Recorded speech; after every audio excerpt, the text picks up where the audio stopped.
Hello friends, अगर अभी तक आपने मेरे चैनल को सब्सक्राइब नहीं किया है तो चैनल को सब्सक्राइब कर दें और साथ में बेल आइकन को भी प्रेस कर दें ताकि आपको मेरी आने वाली इसी तरह की हर नई वीडियोस की नोटिफिकेशन मिलती रहे। दोस्तों, LNIP का रजिस्ट्रेशन चल रहे हैं। इस समय एक बहुत बड़ी कन्फ्यूज़न क्रिएट हुई है।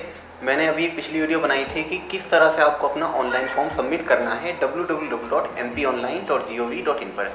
तो मैंने एक डेमो की तरफ फॉर्म फिल करके दिखाया है, लेकिन एक थोड़ी सी कन्फ्यूज़न हुई है कुछ लोगों को। वो ये है कि भाई स्पोर्ट्स सर्टिफिकेट को अटैच करने का जो ऑप्शन आ रहा है वहाँ पर, तो वहाँ तो हम अटैच कर रहे हैं, लेकिन उससे पहले एक ऑप्शन आ रहा है, उसमें सेलेक्ट स्पोर्ट्स लिखा हुआ है और वहाँ पर सिर्फ 5 ही लेवल के गेम्स हैं, जैसे कि इंटरनेशनल पार्टिसिपेशन, नेशनल पार्टिसिपेशन और इंटर यूनिवर्सिटी कंपटीशन। इसके अलावा एक और है स्कूल नेशनल्स और 5वां है इंटर जोनल में आपकी कोई पोजीशन हो। इन 5 में से आपको सेलेक्ट करने का ऑप्शन आ रहा है एक जगह, ठीक है। तो ऐसा क्यों आ रहा है, जबकि आप प्रोस्पेक्टस में जाएंगे, प्रोस्पेक्टस में एक लंबी लिस्ट है। प्रोस्पेक्टस में डिस्ट्रिक्ट लेवल का पार्टिसिपेशन हो उसके भी मार्क्स हैं, इंटर स्कूल के भी मार्क्स हैं, पार्टिसिपेशन के भी और पोजीशन के भी, और SGFI के तो मार्क्स हैं ही, CBSE, KVS, NVS, इन सभी के मार्क्स हैं। तो यहाँ पर क्यों नहीं दिखा रहा है वो पूरी लिस्ट यहाँ पर क्यों नहीं आ रही है, ये कन्फ्यूज़न क्रिएट हो रही है। तो इसके बारे में दोस्तों मैं आपको थोड़ा डिटेल में बताऊंगा एक्चुअली है क्या ये। यहाँ पर केवल 5 ही लेवल क्यों दिखाए जा रहे हैं, वो सभी गेम्स क्यों नहीं आ रहे जो कि प्रोस्पेक्टस में आपने पढ़े हैं। मैंने अपनी पिछली वीडियो में भी एक में बताया था, तो ये मैं बताऊंगा। दूसरी 2-3 कन्फ्यूज़न और है, वो ये है कि स्पोर्ट्स सर्टिफिकेट अगर आपके पास नहीं है तो आपको अपना फॉर्म सबमिट कैसे करना है, और एफिडेविट लगाना है या नहीं लगाना है, और 10th क्लास की जो स्ट्रीम है उसमें क्या फिल करना है। तो ये 2-3 कन्फ्यूज़न और हैं, इनके बारे में आपको बताऊंगा। तो सबसे पहले बात करेंगे हम स्पोर्ट्स सर्टिफिकेट की कि उसमें केवल 5 ही लेवल क्यों आ रहे हैं। तो दोस्तों ध्यान से समझिएगा, जब हम फॉर्म फिल कर रहे हैं तो उसमें कितने स्टेप में फॉर्म फिल किया जा रहा है, 3 स्टेप हैं। सबसे पहला स्टेप, उसमें आपकी पर्सनल डिटेल्स ली जा रही हैं, कॉरेस्पॉन्डेंस एड्रेस, आपका परमानेंट एड्रेस और आपकी क्वालिफिकेशंस, एजुकेशनल क्वालिफिकेशंस हैं, और इसमें स्पोर्ट्स पार्टिसिपेशन ये पूछा जा रहा है इसमें। तो ये फर्स्ट स्टेप हो गया। उसके बाद सेकंड स्टेप आ रहा है, उसमें अटैचमेंट्स हैं, यानी कि आपका एफिडेविट अटैच होगा वहाँ पर, 10th क्लास की मार्कशीट अटैच होनी है आपकी, और BPED की मार्कशीट भी अटैच होगी आपकी अगर आप MPED के स्टूडेंट हैं। और इसके अलावा एफिडेविट के बारे में बता दिया, अगर कास्ट सर्टिफिकेट आपको अटैच करना है, अगर जनरल कैटेगरी से अलग दूसरी कैटेगरी में आते हैं आप तो कास्ट सर्टिफिकेट आपको अटैच करना होगा। तो इस तरह से बहुत सारे अटैचमेंट्स हैं सेकंड स्टेप में। उसके बाद थर्ड स्टेप जो है उसमें पेमेंट करना है आपको, और पेमेंट करने के बाद आपका फॉर्म फाइनल हो जाएगा, ठीक है। तो ये 3 स्टेप हैं।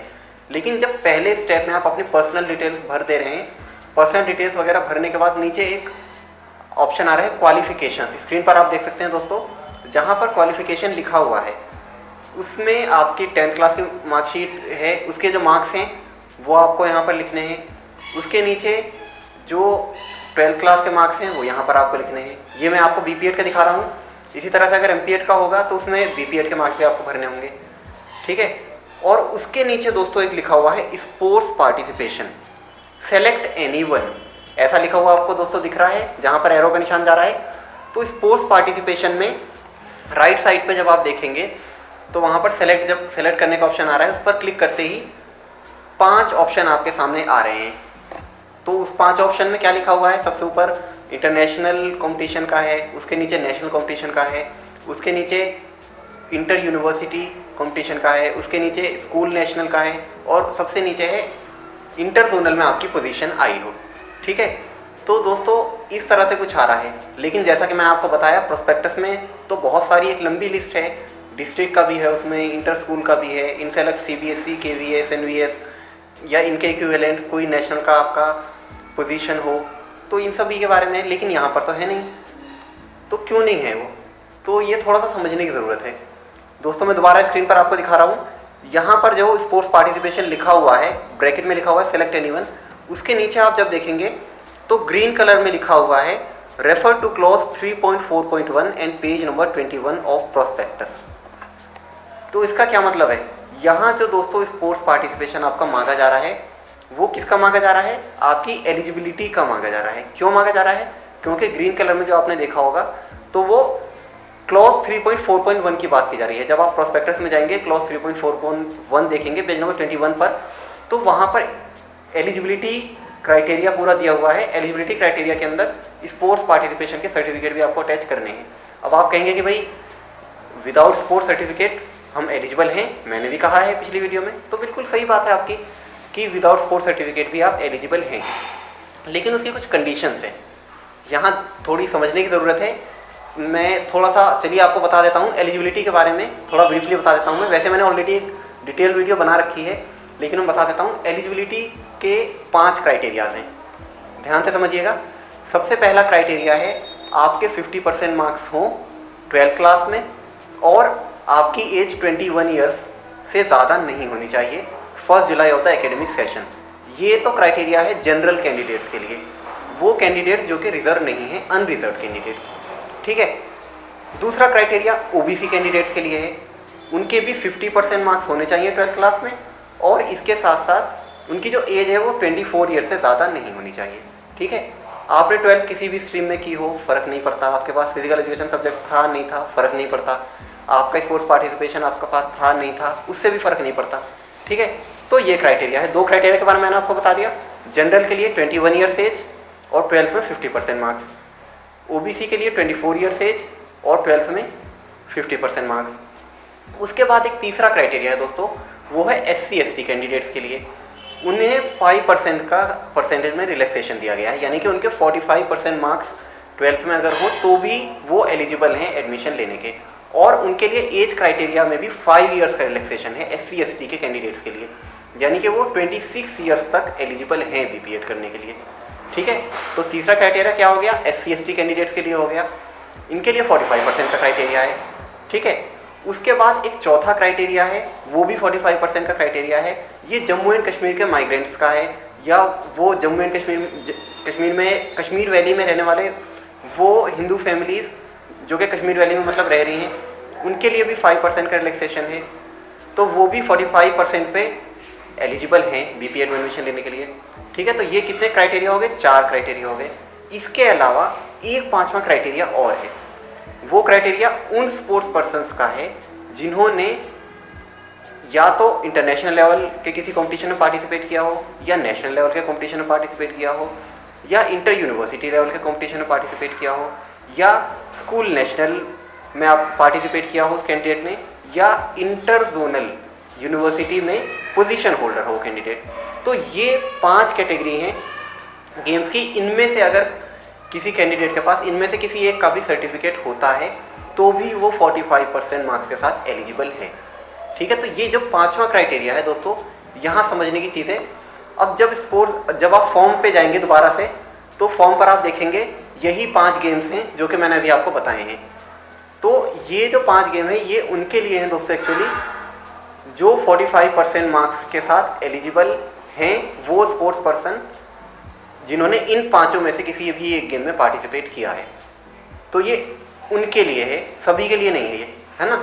तो अब क्वेश्चन ये है कि भाई यहाँ पर ऐसा क्यों आ रहा है, या तो इसे इस तरह से होना चाहिए था कि मतलब पूरी एक लिस्ट देनी चाहिए थी कि भाई जो इस क्राइटेरिया को फुलफिल कर रहे हैं वो इस पर टिक कर दें, जो इस क्राइटेरिया को फुलफिल कर रहे हैं वो इस पर टिक कर दें। एलिजिबिलिटी क्राइटेरिया के बारे में जैसा कि आपने DU के फॉर्म में देखा होगा, DU में क्या आ रहा है, 5-6 क्राइटेरिया, जो भी क्राइटेरिया फुलफिल करने का है उस पर आपको टिक कर देना कि मैं ये वाला क्राइटेरिया फुलफिल कर रहा हूँ, ठीक है। लेकिन यहाँ पर LIP में ऐसा नहीं आ रहा, तो मेरे हिसाब से आना चाहिए था तो वो आसान होता, लेकिन यहाँ पर नहीं आ रहा है। तो अब आपको क्या करना है, अगर आप इस 5वीं कैटेगरी में नहीं आते हैं, स्पोर्ट्स वाली इस कैटेगरी में नहीं आते हैं, आपके ऑलरेडी 50% मार्क्स हैं, आप जनरल या OBC कैटेगरी में आते हैं, या SC/ST कैटेगरी में आते हैं, आपके 45% मार्क्स हैं तो भी आप एलिजिबल हैं, या कश्मीरी माइग्रेंट हैं आप तो भी आप एलिजिबल हैं 45% मार्क्स के साथ, आपको स्पोर्ट्स सर्टिफिकेट की ज़रूरत नहीं है।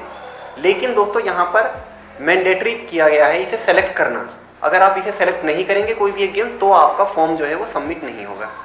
तो यहाँ पर आपको क्या करना है, कोई भी एक गेम यहाँ पर आप सेलेक्ट कर लेंगे, और सेलेक्ट करने के बाद आप नेक्स्ट स्टेप पर आ जाएंगे, तो इससे आपका फॉर्म रिजेक्ट नहीं होगा, ठीक है। आप चाहे 5वीं कैटेगरी में ना आते हो उन स्पोर्ट्स पर्सन्स की, फिर भी अगर आप इसे सेलेक्ट कर लेंगे कोई सा भी, तो आपका फॉर्म रिजेक्ट नहीं होगा। सिर्फ आपको सेलेक्ट करना है, इसलिए करना है ताकि आपका फॉर्म आगे मतलब सबमिट हो सके, ठीक है। और जो स्पोर्ट्स सर्टिफिकेट की बात है, जिन पर आपको मार्क्स मिलने हैं, वो इसके बेसिस पर नहीं मिलने कि आपने यहाँ क्या सेलेक्ट किया है ना, वो उसके बेसिस पर मिलने हैं जो कि आप सेकंड स्टेप में अपना स्पोर्ट्स सर्टिफिकेट अटैच करेंगे, जो कि आप स्क्रीन पर देख सकते हैं। आप देख सकते हैं यहाँ पर एफिडेविट के ऊपर वाला जो अटैचमेंट है वो स्पोर्ट्स सर्टिफिकेट को अटैच करने का है। तो यहाँ पर जब आप स्पोर्ट्स सर्टिफिकेट अटैच करेंगे तो वो उसके बेसिस पर करेंगे जो कि दोस्तों प्रोस्पेक्टस में स्पोर्ट्स सर्टिफिकेट को अटैच करने का ऑप्शन आ रहा है। मतलब पूरी एक लंबी लिस्ट है, स्क्रीन पर देख सकते हैं ये लिस्ट है। इसमें से अगर कोई भी एक स्पोर्ट्स सर्टिफिकेट है आपके पास तो वो आप अटैच कर दें और उसके अकॉर्डिंग ही आपको मार्क्स अलॉट किए जाएंगे, ठीक है। तो वहाँ जो स्पोर्ट्स पार्टिसिपेशन पर सेलेक्ट करने का ऑप्शन आ रहा है वो अलग है इससे, जो कि सेकेंड स्टेप में आ रहा है जहाँ पर अटैचमेंट है, ठीक है। तो जहाँ पर अटैचमेंट का ऑप्शन आ रहा है आपको मार्क्स इस पे मिलेंगे, ना कि उस पर मिलेंगे जो कि आपने वहाँ सेलेक्ट किया है, ठीक है। तो मुझे लगता है आप समझ गए होंगे मेरी बात कि वहाँ पर ऐसा क्यों दिया गया है। वो इसलिए दिया गया है, एलिजिबिलिटी क्राइटेरिया की वजह से दिया गया है वो, ठीक है दोस्तों। तो ये चीज़ आप समझ गए होंगे। अब दूसरी बात करते हैं हम, जिन कैंडिडेट्स के पास स्पोर्ट्स सर्टिफिकेट नहीं है क्या उनका फॉर्म सबमिट हो सकता है या नहीं हो सकता। तो देखिए, आप अगर एलिजिबल हैं तो आपका फॉर्म सबमिट हो सकता है। अगर आपके 50% मार्क्स हैं 12th क्लास में या 45% मार्क्स उनके SC/ST कैंडिडेट्स के या कश्मीरी माइग्रेंट्स के, तो आप एलिजिबल हैं। लेकिन विदाउट, अगर आप स्पोर्ट्स सर्टिफिकेट अटैच नहीं कर रहे हैं तो भी आपका फॉर्म सबमिट नहीं हो रहा है। तो इसका क्या सोल्यूशन है। तो यहाँ पर दोस्तों आपको क्या करना है, एक ब्लैंक पेपर लीजिए, उस पर लिखिए I do not have any sports certificate, उसकी PDF फाइल बनाइए, 200 KB से कम में होनी चाहिए वो फाइल, उसे वहाँ पर अटैच कर दीजिए बस। और आपको कुछ नहीं करना। सेम वही प्रोसीजर जो कि मैंने अपनी DU वाली वीडियो में बताया था, DU में भी आपको यही करना था, तो यहाँ भी आप यही कर सकते हैं। आपका फॉर्म रिजेक्ट नहीं होगा इसकी वजह से, ठीक है। जब आपका देखेंगे अटैचमेंट जिस पर लिखा हुआ है मेरे पास स्पोर्ट्स सर्टिफिकेट नहीं है, तो समझ जाएंगे कि ठीक है आपके पास स्पोर्ट्स सर्टिफिकेट नहीं है, तो ये चीज़ आपको अटैच कर देनी है। तीसरी बात, एफिडेविट क्या आपको लगाना है अगर आपके पास स्पोर्ट्स सर्टिफिकेट नहीं है। तो देखिए सिंपल सी बात है, एफिडेविट किसके लिए है, स्पोर्ट्स सर्टिफिकेट के लिए है कि मैं जो स्पोर्ट्स सर्टिफिकेट अटैच कर रहा हूँ वो गलत नहीं है। अगर मैंने किसी गलत तरीके से स्पोर्ट्स सर्टिफिकेट बनवा कर अटैच किया है, फ्यूचर में पता चलता है इसका, तो मेरे अगेंस्ट कोई लीगल एक्शन लिया जा सकता है। इस तरह से पूरी उसमें एफिडेविट में ये सब कुछ लिखा हुआ है। तो जब आपके पास स्पोर्ट्स सर्टिफिकेट नहीं है तो आपको एफिडेविट की ज़रूरत नहीं है। तो आपको क्या करना है, अगर आपके पास स्पोर्ट्स सर्टिफिकेट नहीं है तो आपको एफिडेविट भी नहीं बनवाना है दोस्तों, और आपको वहाँ पर अटैच कर देना है अपना वही blank paper I do not have any sports certificate, वही सेम फाइल जो कि आपने स्पोर्ट्स सर्टिफिकेट वाले में अटैच की है, ठीक है। और इसके अलावा दोस्तों जिन कैंडिडेट्स के पास स्पोर्ट्स सर्टिफिकेट हैं लेकिन वो सर्टिफिकेट हैं जो कि वैलिड नहीं है, मतलब जिन पर मार्क्स नहीं मिलेंगे, तो बजाय इसके कि आप I do not have any sports certificate attach करें, आप वो ही सर्टिफिकेट अटैच कर दीजिए। वो कंसीडर ही नहीं किया जाएगा, वो तो दूसरी बात है, लेकिन आपका फॉर्म सबमिट हो जाएगा, ठीक है। तो आप चाहें तो वो सर्टिफिकेट भी अटैच कर सकते हैं, ठीक है। तो ये बात हो गई। और एक कन्फ्यूज़न और है, वो ये है कि 10th क्लास में जो स्ट्रीम लिखने का ऑप्शन आ रहा है, वहाँ पर जब मैंने फॉर्म फिल किया था तो मैंने साइंस लिख दिया था। लेकिन हम जानते हैं जैसा कि मोस्टली जितने भी बोर्ड्स हैं 10th क्लास तक स्ट्रीम नहीं होती है, कुछ स्टेट बोर्ड्स को छोड़ करके। तो वहाँ पर उन्हें क्या लिखना है, जैसे कि CBSE बोर्ड से के जो स्टूडेंट हैं या और भी जो दूसरे बोर्ड हैं, मोस्टली 10th क्लास तक तो स्ट्रीम नहीं होती, 11th क्लास से ही होती है। तो वहाँ पर उन्हें क्या लिखना है, तो दोस्तों वहाँ पर आप जनरल लिख सकते हैं, ठीक है। 10th क्लास में स्ट्रीम का ऑप्शन है, वहाँ लिख दीजिए जनरल, और आगे जो भी मार्क्स वगैरह हैं वो लिख दीजिए, परसेंटेज वगैरह, तो हो जाएगा, आपका फॉर्म रिजेक्ट नहीं होगा, ठीक है। तो ये कुछ कन्फ्यूज़न थी LNIP के फॉर्म्स को लेकर, जिसके बारे में मैंने आपको दोस्तों डिटेल में बता दिया है। अभी भी अगर आपको कोई कन्फ्यूज़न है तो मुझे लगता है कि दोस्तों वीडियो शुरू से दोबारा एक बार देख लीजिए आप, तो कन्फ्यूज़न दूर हो जाएगी। लेकिन फिर भी कोई पॉइंट ऐसा हो जो मैंने वीडियो में नहीं बताया, अभी भी कोई अलग तरह की कन्फ्यूज़न हो, तो आप कमेंट सेक्शन में लिखिए, मैं आपको उसका आंसर करूँगा, ठीक है। कैसी लगी दोस्तों आपके वीडियो, कमेंट्स में लिखकर ज़रूर बताएं। वीडियो अच्छी लगी तो इसे लाइक करें, ज़्यादा से ज़्यादा शेयर करें, और अगर अभी तक आपने मेरे चैनल को सब्सक्राइब नहीं किया है तो चैनल को सब्सक्राइब कर दें और साथ में बेल आइकन को भी प्रेस कर दें, ताकि आपको मेरी आने वाली इसी तरह की हर नई वीडियोज़ की नोटिफिकेशन पहुँचती रहे। तो मिलते हैं दोस्तों इसी तरह की किसी नई वीडियो में।